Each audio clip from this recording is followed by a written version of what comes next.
The Asian firefighters. So yeah, man. So let's talk about. I really want to hear about firefighting. I've known.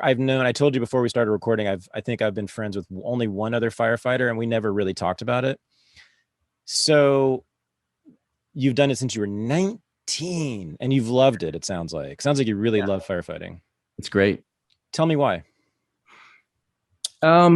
Because for one, of what it's not. So I would not be good at sitting at a desk, uh, at a cubicle Right. and doing that kind of 9 to 5 work. It's just not my thing, mainly because I've never done it. So, when people come at me with, "Hey, could you send this spreadsheet or something?" Now that, I mean, in the podcast world, I don't know what that is really. And I now I do, but I don't know how to make them. And so it's just, it's unique, it's different, and it's very much a family vibe at the fire station. So you're close with all of these Mm. people. You live together every third day for 24 hours and you kind of work out. You get paid to eat and sleep sometimes, hopefully. But yeah, and just to then it's rewarding, of course, to do the actual work of it, to pull someone out of a house that is on fire and they live.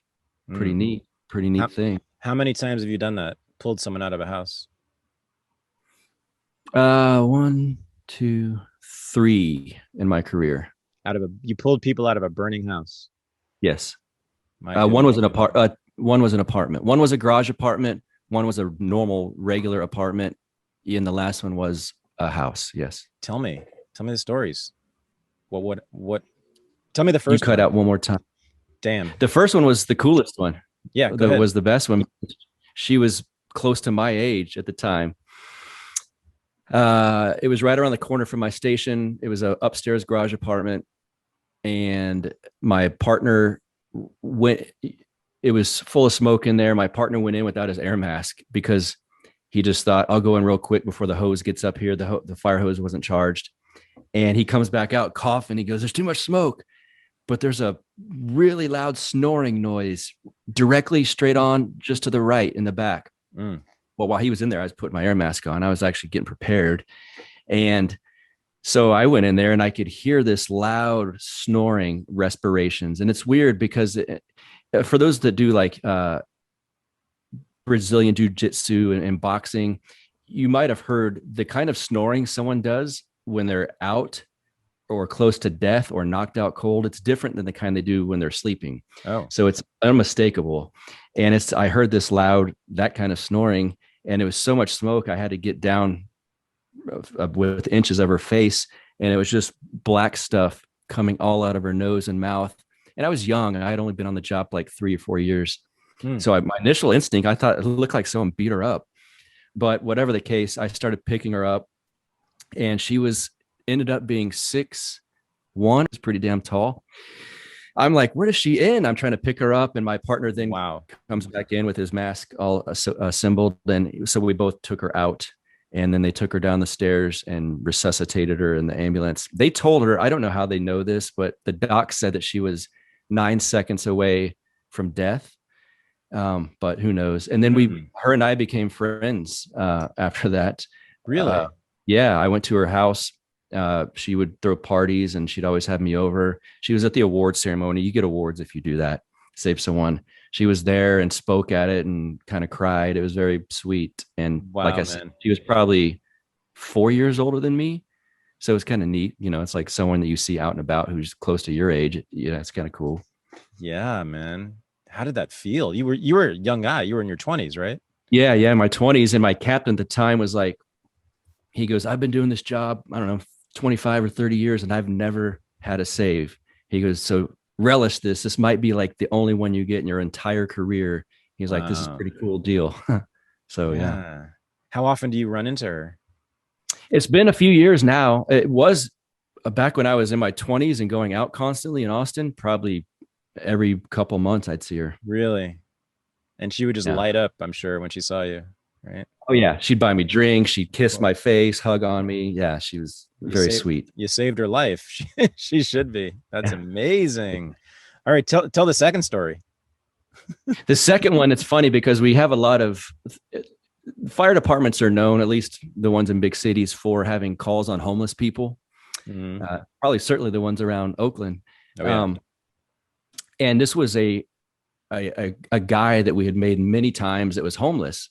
Well, somehow he, I don't know, I guess got up on his feet for a brief moment and was able to afford an apartment. And we got there and popped the door open and the smoke billowed out.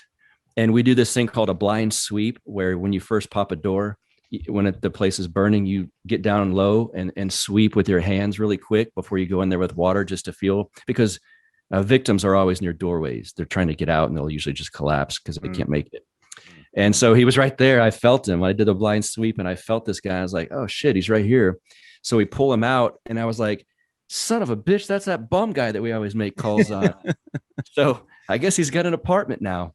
And so, yeah, that was the second one. Amazing. Yeah. The third one was just 2 years ago. I can't show you the award, but because it's got the fire department name on it, but I just got the award like a week ago because the award process slowed down over a COVID year. That was a cool one too. That was at a house fire, and I had a firefighter with me that was I was very close friends with, and I had been an instructor in her fire academy, and so we both ended. I got out of the fire academy. She was graduated it, and we ended up on the same unit. And I was in charge, and we were doing what they call a recon, where you go around the house, and I was showing her what we're looking for and everything. And I said, one of the things we do is pop the back door while the companies are all going in the front, because again, that's where the victims are. And the door had been popped by another company, but they didn't keep checking. So they kept going. And I said, here's the door, it's open, and looked down. I was like, son of a bitch, there's a guy right here. And so he was doing the same thing. He tried to make it to the door. It was a hoarder house. So there was stuff all in the hallway leading to the door. Oh my God. Yeah. We see a lot of those. And he didn't quite make it.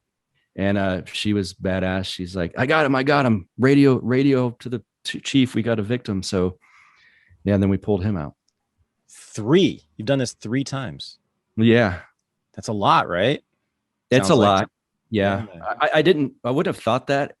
But yeah, like I said, my captain 20 years ago was like, you might never get this ever again. Now, you, of course, have no feelings about this because you know what, Buck? I don't know if you know this about libertarians. They don't care about people. Some of them don't. That's for sure.